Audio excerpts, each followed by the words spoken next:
Damos gracias a Dios que hoy podemos recordar un año más la resurrección de nuestro Señor Jesucristo, quien de esta forma nos confirma la vida eterna y la victoria sobre la muerte de Él. Y por supuesto para nosotros es una garantía, como dice el apóstol Pablo, son las arras del Espíritu que tenemos, que también un día estaremos en gloria con Él. Damos gracias a Dios por eso y hoy vamos a seguir con nuestro estudio de la palabra de Dios en Hechos capítulo 2. Nos toca empezar el versículo 25 y vamos a ir hasta el 35 hoy, continuando justamente con un tema que Pedro, cita en su mensaje y nos dice que, o nos habla sobre lo que fue esa muerte del Señor y la resurrección de Él, cómo Él va explicando a la gente, a todos esos que estaban oyendo de diferentes lugares del mundo que habían llegado a la fiesta de Pentecostés en Jerusalén. Y Pedro, desde el versículo 25, comienza a hablar de algunos salmos o cita algunos salmos de David, haciéndonos ver de esa manera cómo se cumplía la profecía de estos salmos en la vida de nuestro Señor Jesús, para explicarles a ellos, a estos israelitas que venían de diferentes partes del mundo, para que sepan y entiendan que el Señor verdaderamente era Él, que Jesús era ese de quien David habló. Vamos a orar para comenzar y así de esta manera vamos a seguir con nuestro estudio en este tiempo. Padre nuestro, muchas gracias por esta hora y por darnos la posibilidad de una vez más estudiar tu palabra. Gracias porque siempre nos iluminas, nos ayudas y nos das fuerzas. Pedimos que nos guíes para que sigamos adelante, para que en este estudio, en esta mañana, tu gracia, tu amor y la iluminación de tu Espíritu nos ilumine para ayudar. Ayúdanos a encontrar edificación y gracia. Pedimos todas estas cosas y agradecemos en el nombre de Jesús. Amén.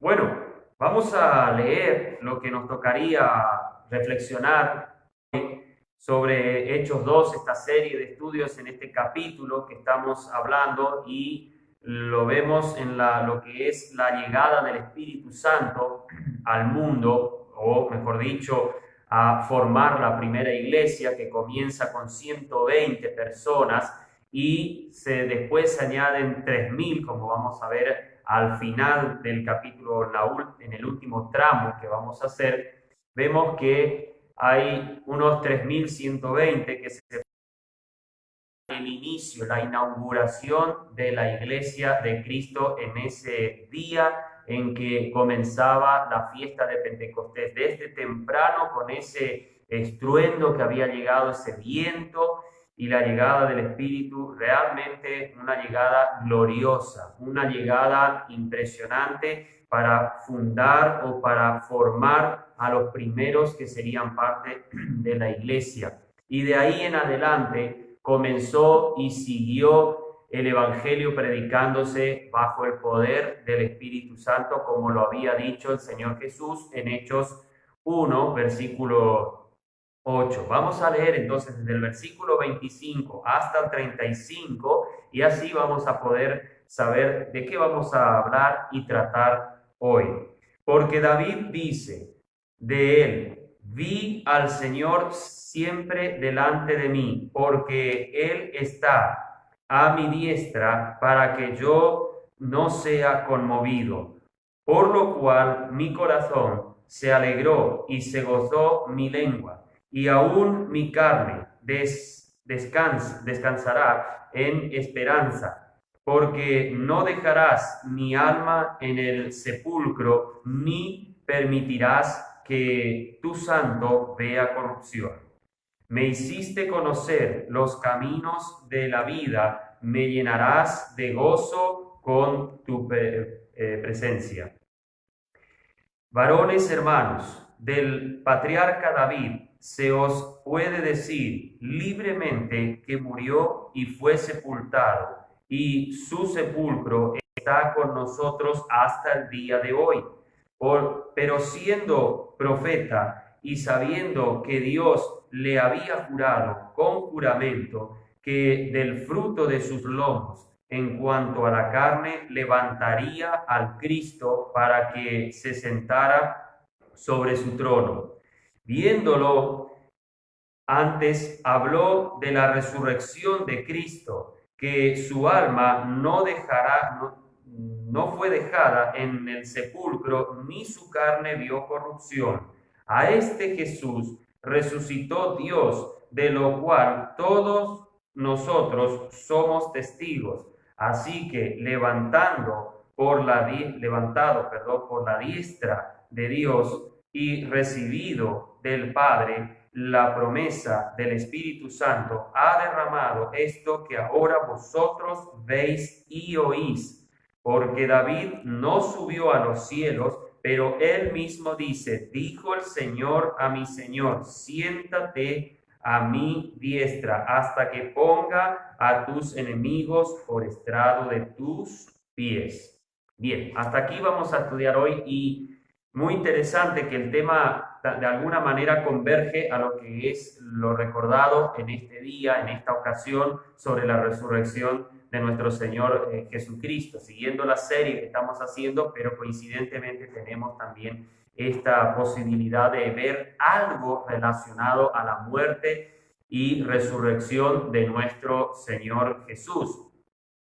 Dice el versículo 25, viniendo desde el tenor que ya traíamos del versículo 22, vamos a leer para poder recordar un poco lo que fue el final del estudio anterior. Varones israelitas, oíd estas palabras. Jesús Nazareno, varón aprobado por Dios entre vosotros, con maravillas y prodigios y señales que Dios hizo por él en medio de vosotros, como también vosotros sabéis. A este entregado por determinado consejo y anticipado conocimiento de Dios, tomándolo vosotros, lo matasteis por mano de los inicuos, crucificándolo, a quien Dios levantó sueltos los dolores de la muerte, por cuanto era imposible que fuera retenido por ella. Hasta aquí habíamos llegado en el estudio anterior y pudimos ver el poder de Cristo para la vida, que aunque había muerto, no podía quedar mucho tiempo en ese estado, termina diciendo Pedro en el versículo 24. Es imposible que la muerte pudiera vencer a Cristo si no fuera porque Él hubiera querido morir. Si no fuera por ese deseo de ser sacrificado por los pecados del mundo, por ser sacrificado para que nosotros pudiéramos tener perdón completo de pecados, entonces difícilmente nuestro Señor Cristo iba a morir.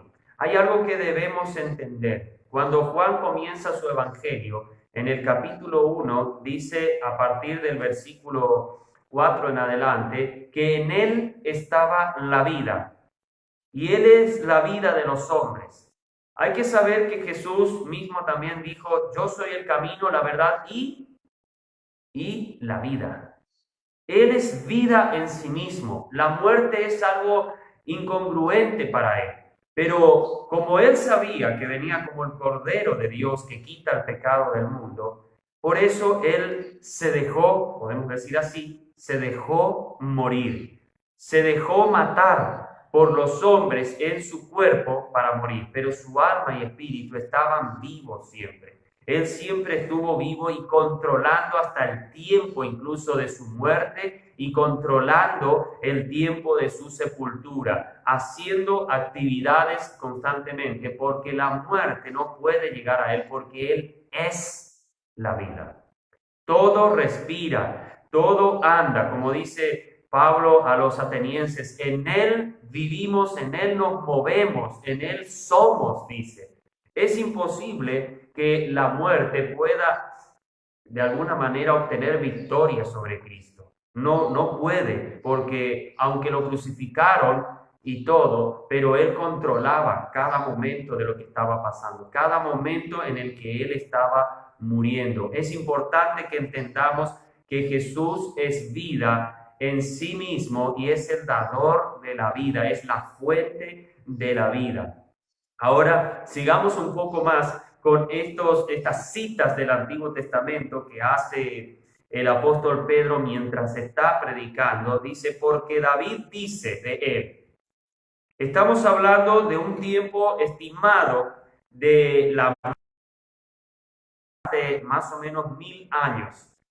Posiblemente un poco más, puede ser que llegue a ser 1100, no sabemos, pero en ese tiempo anterior, en esos siglos anteriores, David había pronunciado algunas profecías en el Salmo 16, 8 al 11. Vamos a leer esa cita que Pedro justamente nos da a nosotros para que podamos entender. Salmo 16, 8 al 11.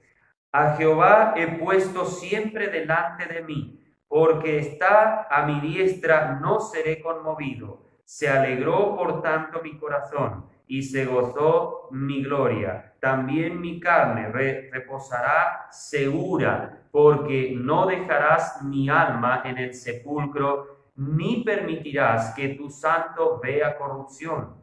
Me harás conocer la senda de la vida. Plenitud de gozo hay en tu presencia, deleites en tu diestra para siempre. Pedro, citando este salmo en el versículo 25, dice, veía al Señor siempre delante de mí, porque Él está a mi diestra para que yo no sea conmovido. Hay algo muy interesante en lo que Pedro cita en esta profecía, haciéndoles ver, por supuesto, a los oyentes de esa primera predicación del Evangelio.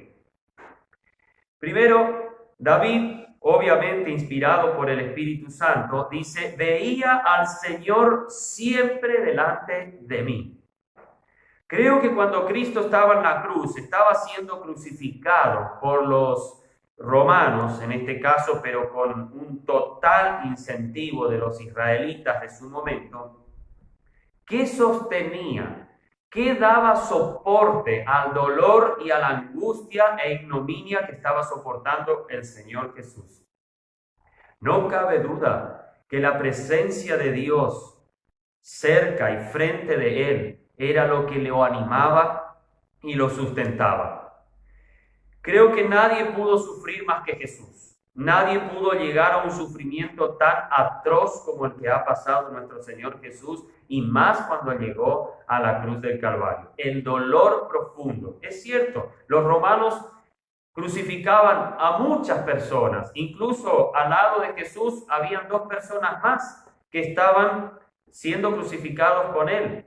Privilegiados que vivían ese dolor al lado de Jesús, aunque lamentablemente uno no valoró todo lo que estaba pasando, en este caso, a su diestra. Pero, hermanos, estos 2 ladrones que habían sido crucificados con él estaban viendo, pero desde una manera y una posición diferente. Jesús estaba muriendo como un justo. Estos ladrones estaban muriendo como malhechores, personas que merecían ese castigo, esa muerte tan horrible, lenta, pero que los llevaba en agonía tras agonía hasta que morían. Pero Jesús estaba muriendo con una diferencia muy grande. Jesús moría en el Calvario primero como un justo, como alguien que moría por una causa. Moría por amor a cada uno de nosotros para dispensarnos posteriormente una gracia infinita de redención por el derramamiento de su sangre que se estaba dando en ese momento. Pero también estaba muriendo acompañado del ser más maravilloso que por el cual podemos ser acompañados nosotros en nuestros tiempos de angustia, y es Dios mismo. Pedro dice, veía al Señor siempre delante de mí, porque Él está a mi diestra, para que yo no sea conmovido. Jesús podía quizás de alguna manera emocionalmente desertar en ese momento del valor que estaba poniendo para morir por los pecadores. Puede ser que su amor podría quizá menguar o bajar la guardia mientras moría y decía perdón a los padres porque no saben lo que hacen. Los dos ladrones a los costados de Jesús estaban muriendo por lo que ellos habían hecho y no tenían ninguna compañía más que la del Dios en carne que estaba muriendo por ellos en el medio. Podían haber muerto con consuelo, haber muerto y quizás uno de ellos lo logró, diciendo, Señor, acuérdate de mí cuando estés en tu reino. Y Jesús le dijo, hoy estarás conmigo en el paraíso. Ese ladrón, de alguna manera vaga, pero pudo ver lo que es morir en la compañía de Dios a través de la presencia de Jesucristo. El otro lamentablemente siguió con sus injurias y sus burlas, pero uno entendió que en Cristo había algo distinto.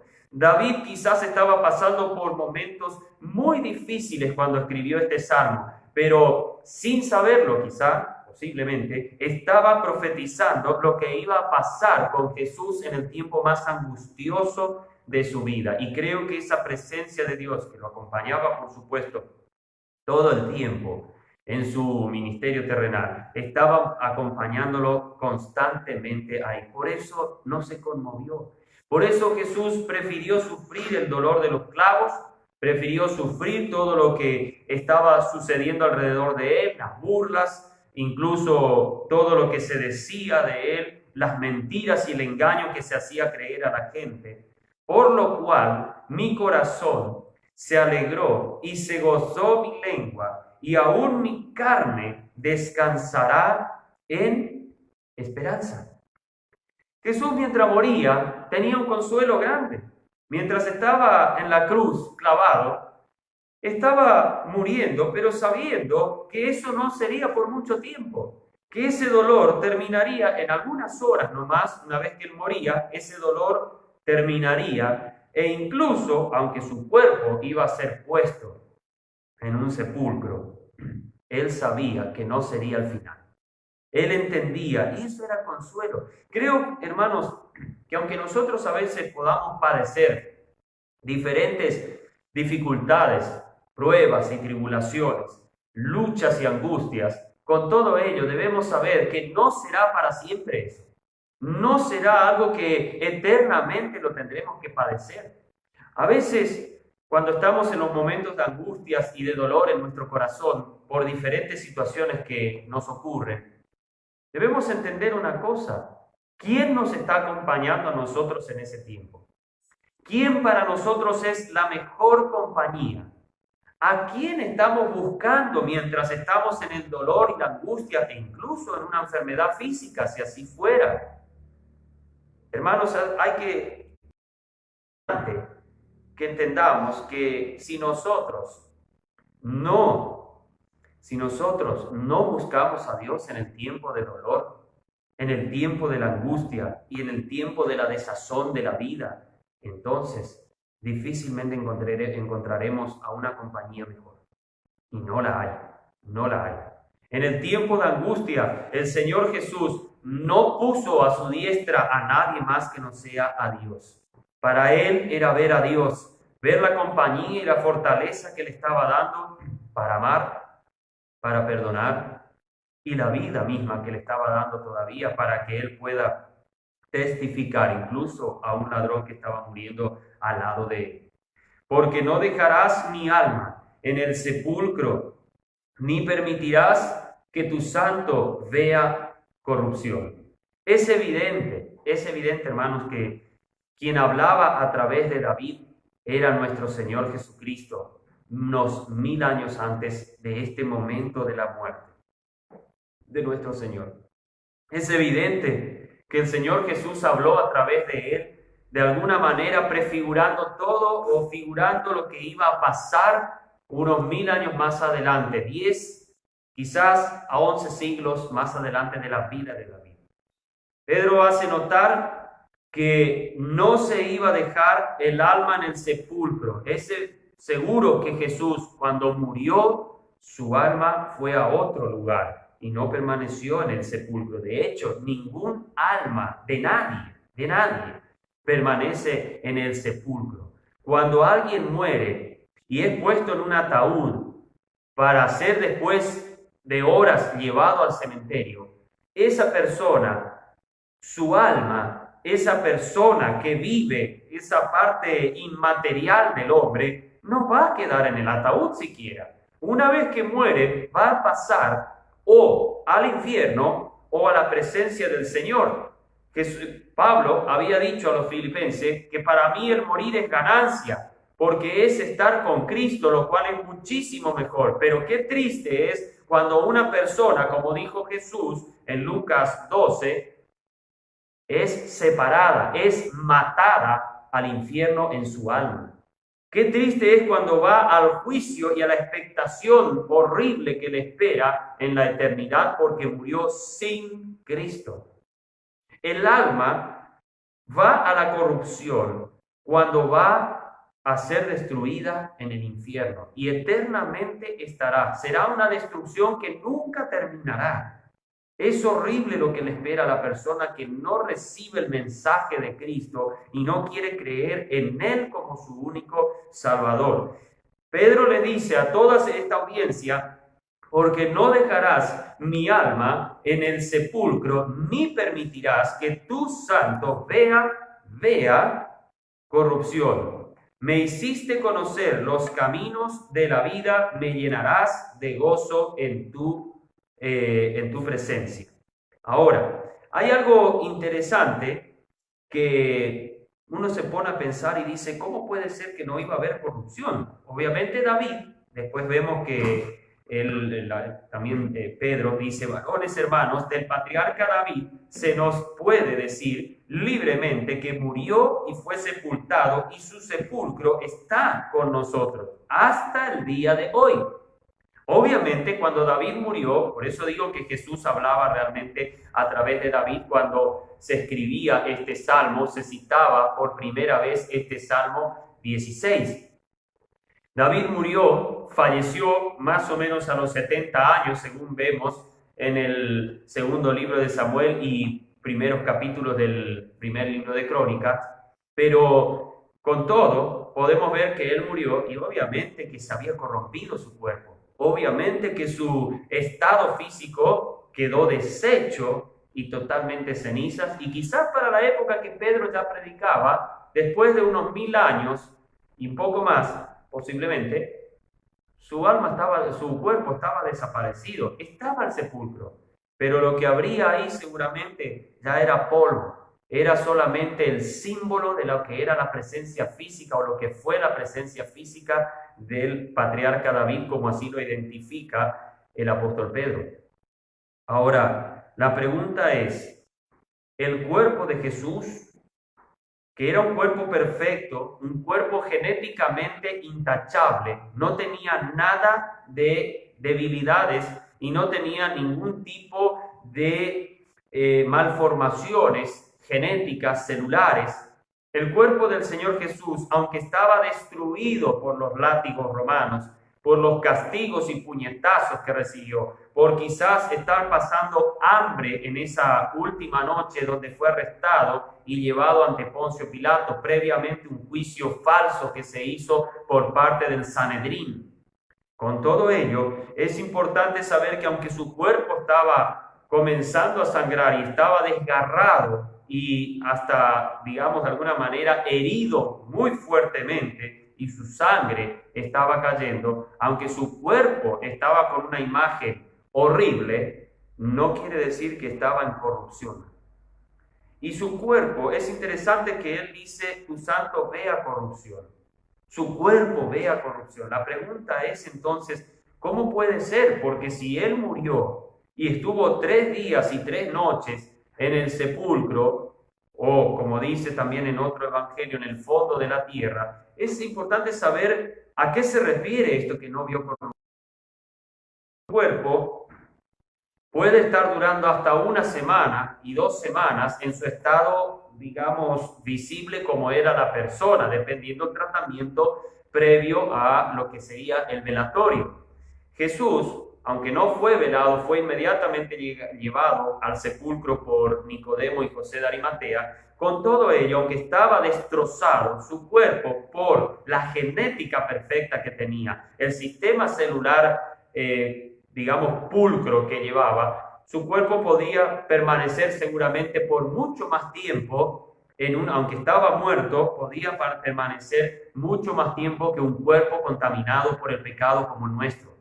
Nuestro cuerpo posiblemente en 48 a 72 horas queda ya muy desfigurado y en muy mala forma. Se empieza a hinchar, muchas cosas empiezan a suceder. No pensemos que porque Jesús había sido desgarrado, torturado y maltratado físicamente, pensemos que lo que era la componenda de su cuerpo estaba también corrupta. No. La sangre que el Señor Jesús estaba derramando era una sangre santa, una sangre única. Por eso tuvo un valor incalculable, porque así lo presentó el profeta Juan el Bautista cuando le dice: he aquí el Cordero de Dios que quita el pecado del mundo. Lo que Pedro estaba diciendo es que ese hombre, Jesús, era el Mesías, era el Cristo a quien ellos estaban esperando. Era a quien ellos tenían que creer y saber que ese era el cuerpo que no había visto corrupción. Otra cosa, el Señor Jesús estuvo solo 3 días y 3 noches en el sepulcro.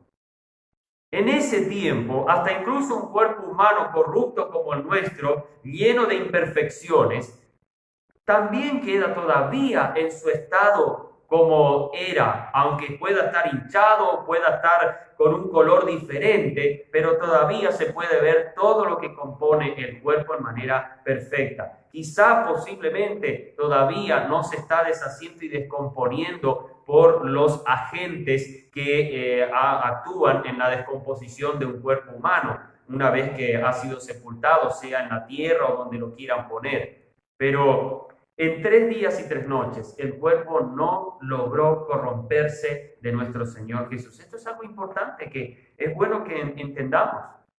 La profecía hace ver que no verá corrupción el cuerpo en el Salmo 16. Eso quiere decir que el cuerpo de Jesús era tan perfecto, tan intachable, que no había nada en él, ningún tipo de microbio o bacterias en su cuerpo que actuaran y dieran inicio a la descomposición del cuerpo humano como tienen nuestros cuerpos, que están totalmente corrompidos por el pecado. Pero el Señor Jesús no tenía pecado.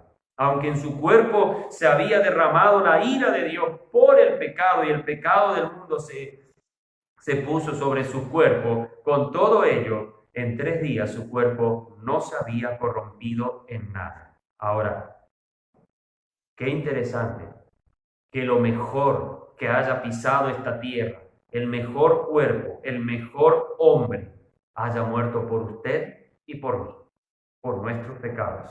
El que no tenía nada malo, no tenía ninguna mala intención, nada en él estaba corrompido, incluso sus pensamientos, sus emociones, su sentir por los seres humanos no tenían nada de corrupción. Él murió y fue sepultado. Me hiciste conocer los caminos de la vida. Me llenarás de gozo con tu presencia. No dice que le hizo conocer los caminos de la muerte. Me hiciste conocer los caminos de la vida. Me llenarás de gozo con tu presencia. Eso era lo que sostuvo en la cruz, en el tiempo de juicio, en el tiempo del castigo y de los azotes de los látigos romanos. ¿Qué sostuvo al Señor Jesús? La vida de Dios y su presencia constantemente al lado de Él. Hermanos, jamás pensemos que si nosotros tenemos tiempos de angustias y aflicciones, como dijo el Señor Jesús, en el mundo tendréis aflicciones, pero confiad, yo he vencido al mundo. Esto es importante. Cuando usted esté en tiempos duros y de gran lucha y de gran intensidad espiritual en lo que son aflicciones y pruebas, sepa que Dios está. Sepa que si usted lo busca en lo más íntimo del corazón y pensamiento, Él va a estar y se va a manifestar en su corazón y en su vida. Es importante que aprendamos a buscar a Dios a través de su palabra en los tiempos de angustia. ¿Qué hacemos cuando a veces nos asalta la aflicción? ¿Vamos a despotricar de uno y de otro porque estamos pasando la mal? ¿Vamos a hacer quizás un montón de movimientos de alguna manera para ver si podemos salir lo antes posible de la situación? Y a veces parece que todo lo que hacemos nada resulta, nada sirve. Hermanos, muchas veces cuando estamos en ese tiempo, estamos cerrando y andamos totalmente como cabeza huecas por todos lados, pensando que el mundo nos puede dar la solución para salir de situaciones que a veces no sabemos por qué han llegado. Hay que aprender a buscar a Dios. Hay que aprender a seguir este ejemplo que tuvo el Señor Jesús de ver la presencia de Dios. ¿Por qué? Porque Jesús conocía todo lo que se decía de Él. Sabía todo lo que la Escritura estaba diciendo de Él antes de su muerte. Es importante que sepamos que en la palabra de Dios encontraremos el mayor consuelo y la directriz para ir pasando ese tiempo difícil. Aprendamos a buscarlo en su palabra, en las Escrituras y en la oración. Nunca dudemos que Dios estará ahí con nosotros, aunque el tiempo pueda llegar a ser muy difícil. David, como dice Pedro en el versículo 29, había muerto. Había visto corrupción. Era evidente que cualquiera que abría el sepulcro de David en el tiempo que Pedro estaba diciendo estas palabras, lo único que iba a encontrar era polvo y posiblemente si sobrevivieron las cenizas del cuerpo de David. Pero nada más. Pero cualquiera que hoy abre o va y mira la tumba del Señor Jesús solo puede ver que está vacía. Para el momento en que Pedro estaba hablando esto, la tumba del Señor Jesús ya había pasado 50 días que estaba vacía. 50 días en que no se podía encontrar ese cuerpo por más investigación que hubieran hecho. Y había testimonio de soldados romanos, había testimonio de mujeres que habían ido muy temprano llevando especias. Y estaba el testimonio de todos los discípulos convertidos ahora en apóstoles, y estaba el testimonio incluso de 2 caminantes a Emaús. Y de muchos, como dice Pablo en la carta a los Corintios, capítulo 15, de muchos testigos. Muchos testigos. Más de 500 cita Pablo. Es importante entender que para los 50 días que habían transcurrido, ya había tanto testimonio de la resurrección de Cristo que todos estos que estaban escuchando solamente podían decir, es cierto, no podemos negar. Y todos estos, por lo menos, quizás eran más de 3.000 los que estaban escuchando, pero hasta esos 3.000 que recibieron a Cristo en ese día podían ir y comprobar eso en forma visible. El sepulcro, todos sabían en Jerusalén dónde fue puesto el cuerpo del Señor Jesús por Nicodemo y José de Arimatea. Todos conocían el lugar donde fue sepultado. Quizás hoy hay 2 o 3 lugares que se creen que fueron el sepulcro. No hay mucha seguridad. Algunos dicen que el lugar del Santo Sepulcro es donde fue puesto Jesús.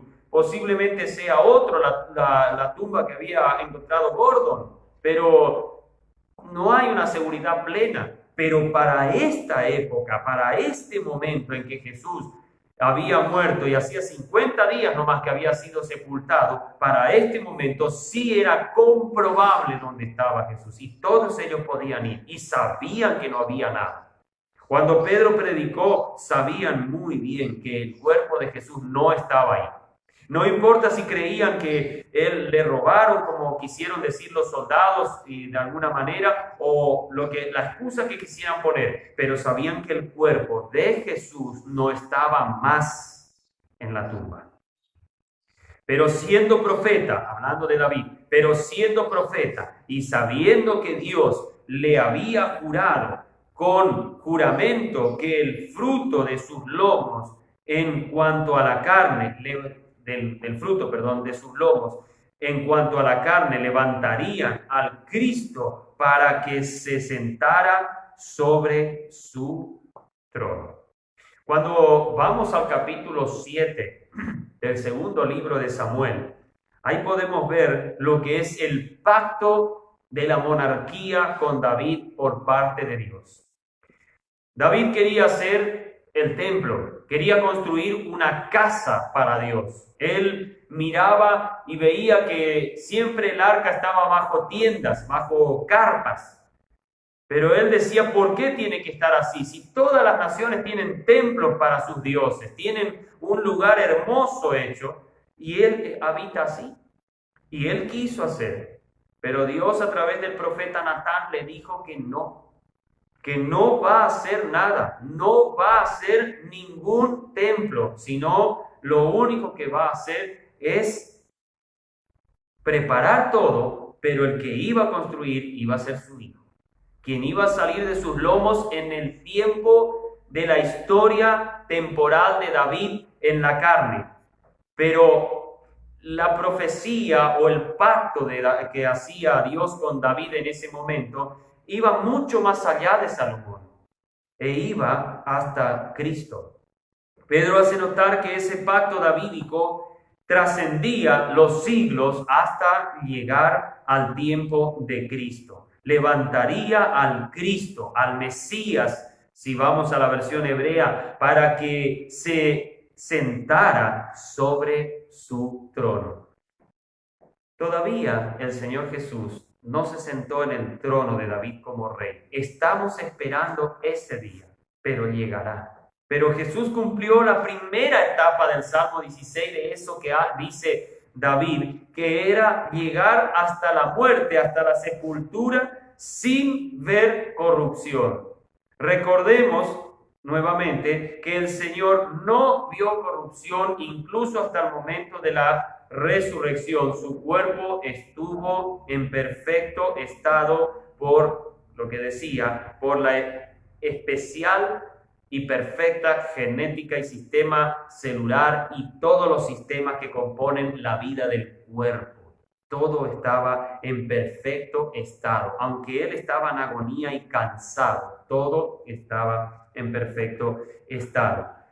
Pero siendo profeta y sabiendo que Dios le había jurado con juramento que el fruto del fruto de sus lomos, en cuanto a la carne, levantaría a Cristo para que se sentara sobre su trono. Viéndolo antes, habló de la resurrección de Cristo, que su alma no fue dejada en el sepulcro, ni su carne vio corrupción, lo que decíamos recién estudiando el versículo 27. A este Jesús resucitó Dios, de lo cual todos nosotros somos testigos. A este Jesús resucitó Dios. Y dice Pedro, todos somos testigos, todos. Y creo que el apóstol Pedro, cuando decía todos somos, no se refería solo al cuerpo de apóstoles o a esos 120 que estaban en la casa orando hasta que llegó el Espíritu Santo. Creo que de alguna manera le estaba involucrando a todos los que estaban oyendo en ese momento, los maestros, los escribas y todos los que visitaban a Jerusalén en ese momento, y los que eran incluso de Jerusalén. Todos sabían que la tumba de Jesús, el lugar donde él estaba, la piedra había sido removida. La piedra había sido quitada de ese lugar. Se había roto el sello del gobernador. Todo se había soltado y se había abierto. ¿Por qué? Porque la vida no podía ser retenida por la muerte, lo que veíamos al principio. No se podía retener el cuerpo de Jesús más que 3 días y 3 noches, porque esa fue la palabra de autoridad que puso Cristo, que puso Jesús varias veces en su ministerio. Capítulo 12 de Mateo, capítulo 16 y 18. Hermanos, el Señor Jesús no podía ser retenido por la tumba porque Él es vida.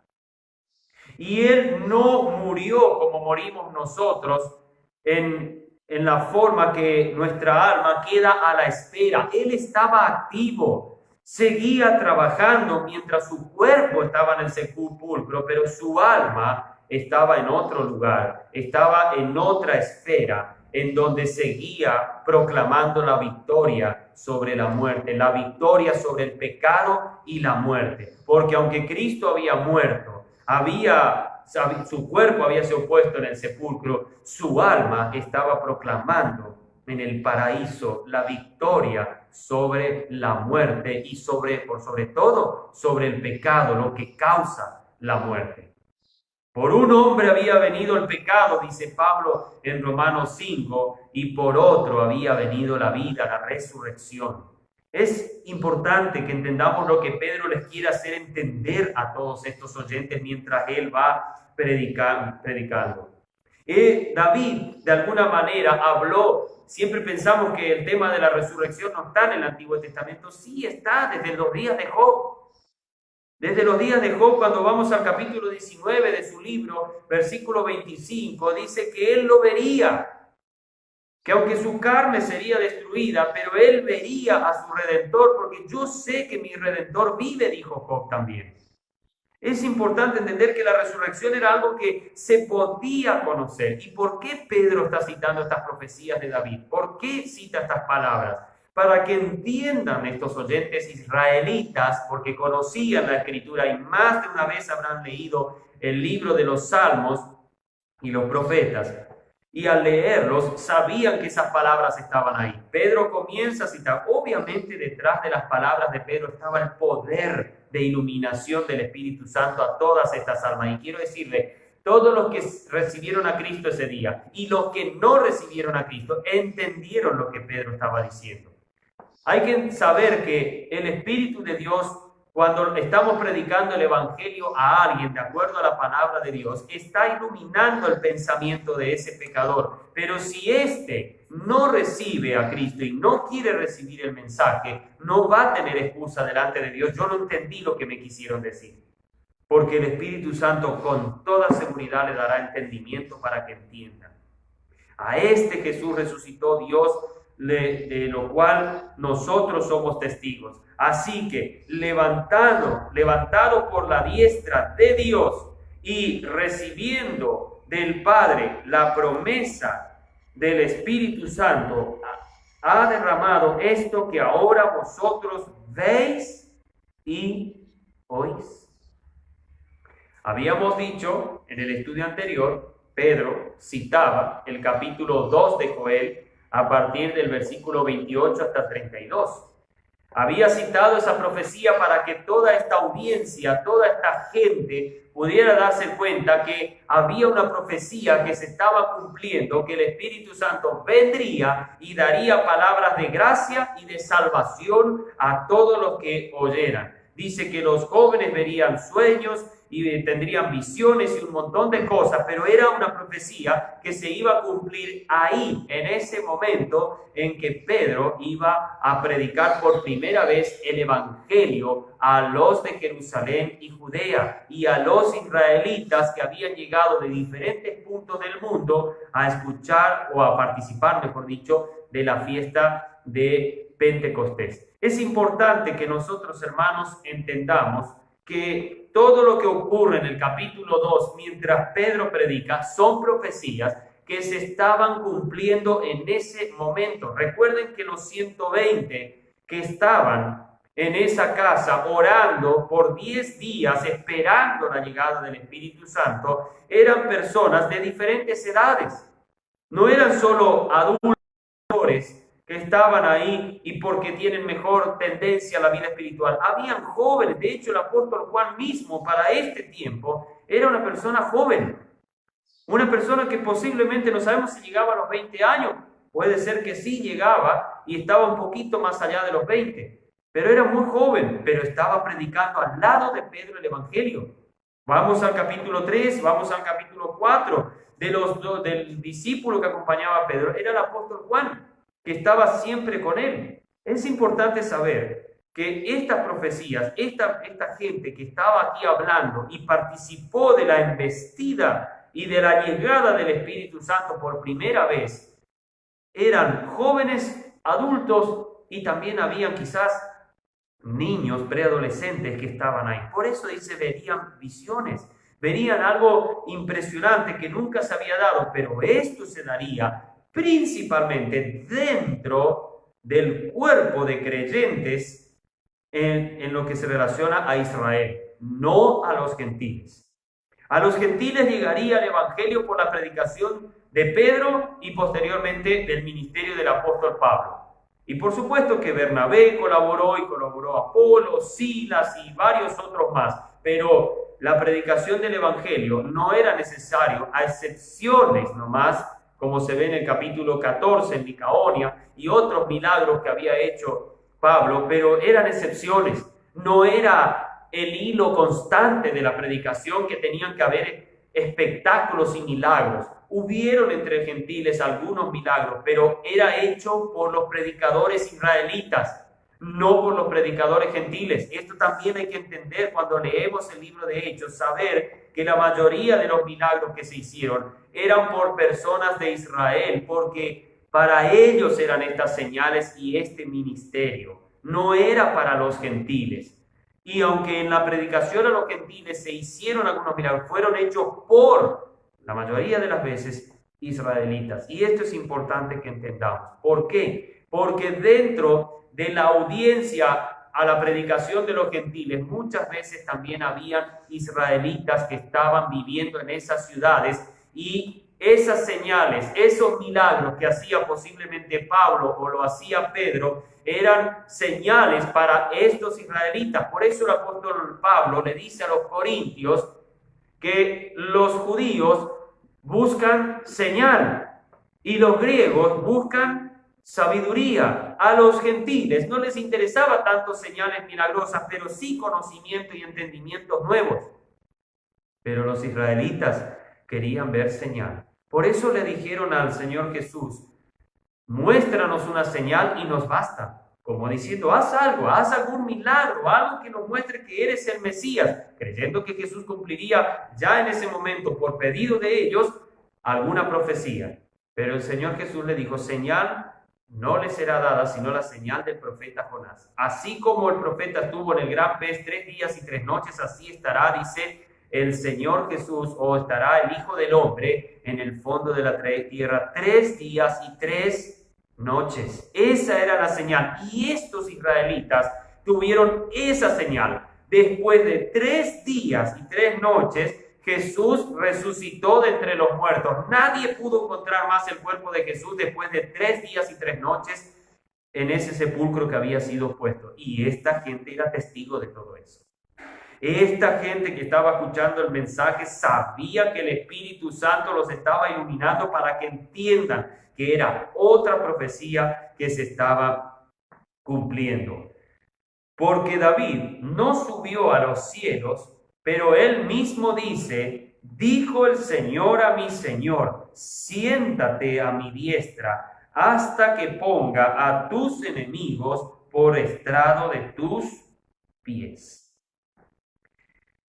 Esta cita que hace el apóstol Pedro está en el Salmo 110:1. Ahí pueden encontrar lo que citaba Pedro. Otra vez David está profetizando algo importante, porque es cierto, como dijo más arriba Pedro, David había visto corrupción. David estaba en algún lugar esperando y reposando el día de su resurrección, pero no fue inmediatamente, no fue en 3 días después que él murió. Como dice Pedro, hasta hoy vemos su sepulcro y podemos ir y ver y presenciar y decir gracias, Señor, por el profeta, por el rey David y lo que se quería. Pero él no había ascendido a los cielos. Él no estaba para esta época también que Pedro predicaba. 10 días antes, hasta ahí todavía Jesús estaba. Pero 10 días antes de esta predicación, Pedro y todos los otros discípulos vieron cómo Jesús había ascendido al cielo, cómo Jesús había ascendido a la presencia de su Padre para estar a la diestra de Dios. Si nosotros vamos al capítulo 1, miramos un poco más, dice versículo 9, y habiendo dicho estas cosas, viéndolo ellos, fue alzado, y una nube lo recibió y lo ocultó de sus ojos. Y estando con los ojos puestos en el cielo, entre tanto que él se iba, he aquí 2 varones se pusieron junto a ellos con vestiduras blancas, los cuales también les dijeron: varones Galileo, ¿por qué estáis mirando al cielo? Este mismo Jesús que ha sido tomado arriba de entre vosotros al cielo vendrá así como lo habéis visto ir al cielo. Los discípulos observaron hasta que desapareció de su vista. Obviamente ellos eran testigos oculares, auditivos, porque los ángeles le hablaron. Quiere decir que no solo vieron, sino que también oyeron lo que los ángeles le dijeron sobre Jesús. ¿Y a dónde subió? ¿A qué lugar se fue el Señor Jesús cuando fue ascendiendo al cielo? A la diestra del Dios Padre. Nosotros, si vamos a Hebreos, capítulo 1, versículo 3. Dice: quien siendo el resplandor de su gloria y la imagen misma de su sustancia, y sustentando todas las cosas por la palabra de su poder, habiendo hecho la purificación de nuestros pecados por sí mismo, se sentó a la diestra de la majestad de las alturas. Habiendo hecho la purificación de nuestros pecados por sí mismo, se sentó a la diestra de la majestad de las alturas. El autor a los Hebreos, unos poco más de 30 años después que el Señor Jesús ascendió a la presencia de su Padre, él cita esas palabras. Habiendo muerto, habiendo sido sepultado, habiendo concretado todo lo que era necesario para la purificación de nuestros pecados por el derramamiento de la sangre de Jesús, se fue y se sentó a la diestra de Dios. Dice Pedro: porque David no subió al cielo, pero él mismo dice: dijo el Señor a mi Señor, siéntate a mi diestra. Dijo el Señor a mi Señor. David consideró que tanto el Padre como Cristo eran Señor de su vida. De alguna manera podemos ver que en el Salmo 110, y también si vamos a el Salmo 2, vemos que la Trinidad divina estaba actuando en todo esto. Se reconoce al Padre como alguien distinto al Hijo, pero los dos, para David, los dos eran señores. Los dos eran su Señor. Dijo el Señor a mi Señor: siéntate a mi diestra. Ambos para David eran sus señores. ¿Hasta cuándo va a estar a la diestra? ¿Hasta cuándo va a estar en ese lugar? ¿Cuándo se retirará de la diestra de Dios? Hasta que ponga a tus enemigos por estrado de tus pies. Es importante entender que un día Jesús no va a venir como un cordero, sino que va a venir como un león. El león, cuando anda por la selva, anda por los lugares secos, desérticos, por las pasturas, cuando anda, todos temen. Todos saben que hay peligro cuando un león anda caminando y rondando cerca. El propio apóstol Pedro cita esa imagen de un león andando alrededor de sus presas. Cita que Satanás o el diablo es como león rugiente que anda buscando a quien devorar. Aunque el Señor no vendrá solo para devorar, sino que vendrá para imponer su presencia e imponer adoración a todos aquellos que sean los que creyeron en Él o los que no creyeron en Él. Los enemigos de Él tendrán que un día adorar y tendrán que arrodillarse delante de Él.